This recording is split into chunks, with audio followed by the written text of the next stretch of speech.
Welcome to Nat 20 Crafting. Today we're going to be building a map. As you can see here, I do have some other miniatures that I've made, tiles that I've made, and I have custom vinyl maps that I have created to incorporate into our gameplay. So today we are going to go ahead and create one together. I'll show you the steps from beginning to end on how to actually create these maps. So let's hop into it.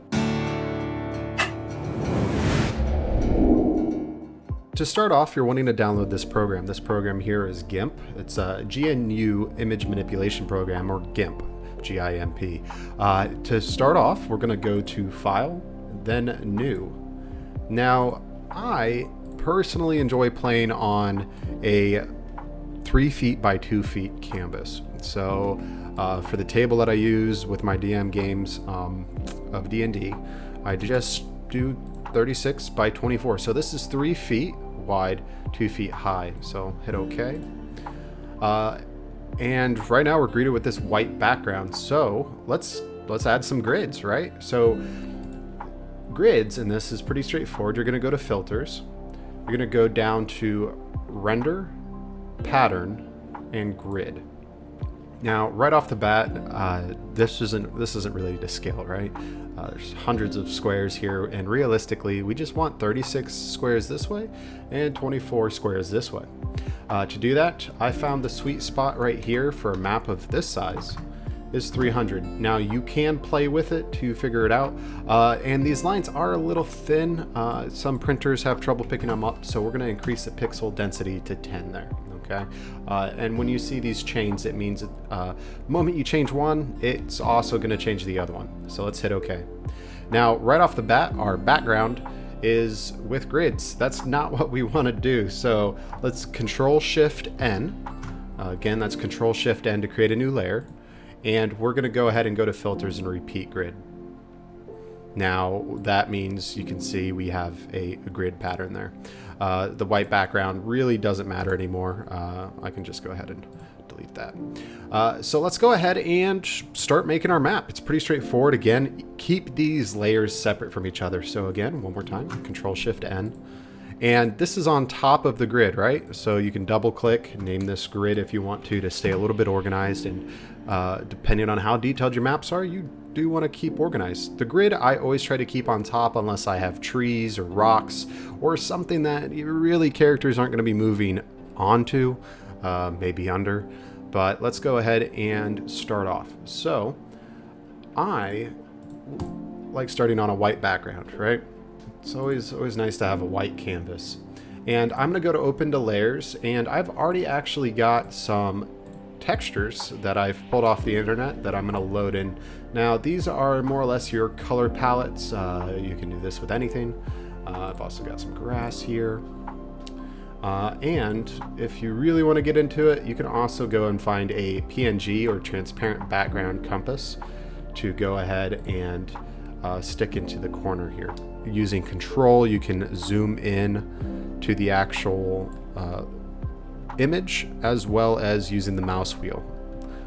All right, so the grid itself, I'm going to go ahead and lock just so I don't accidentally move it. And let's adjust our canvas. Let's see, perfect. So I've got grass, dirt, compass. Compass realistically can just go down the bottom layer.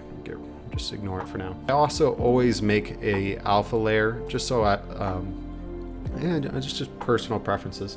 But again, Control-Shift-N. And what we're doing here is we're taking the layer we just created and merging it down. The reason why is I'm going to click dirt, and you see this outline that comes over the dirt. Well, I want to kind of have the entire layer itself be connected to that. So I'm going to go ahead and take that layer and merge it down. So now, as you can see, the box grew. Whenever I move it, it's the entire layer itself. I'm going to actually go ahead and, while I'm at it, do the same for the grass. Merge it down. All right, so we've got our palette. Now, what do we use our palette with? Well, clone. So you take this clone tool right here, and you increase the density. You pick a brush, pick the size of the brush. Now this is a large canvas. Let's see, it's maybe a little bit too big. Perfect. And you're going to hit Control and click where you want to clone off of. So now you're basically Bob Ross. You just have fun, relax, and paint what you want your map to be. All right, there's the compass, and I've got the dirt there. So realistically, let's you can make paths with this. So again, Control, leave it there, and you can have say a path that starts to come in.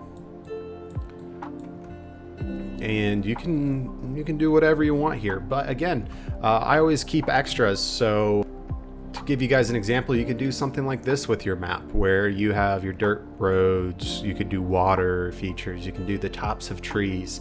You could go outside with your camera, take a picture of a boulder from the top down, cut it out in the program, and adjust it accordingly. You can just cut it out, lay real looking rocks on top of this map. Now you do have to remember that this is an inch, right? So you're wanting as high detail of an image you can in this area, because realistically this will be blown up, right? It's gonna, when it gets printed, it's gonna be fairly large, but essentially that is your map, right?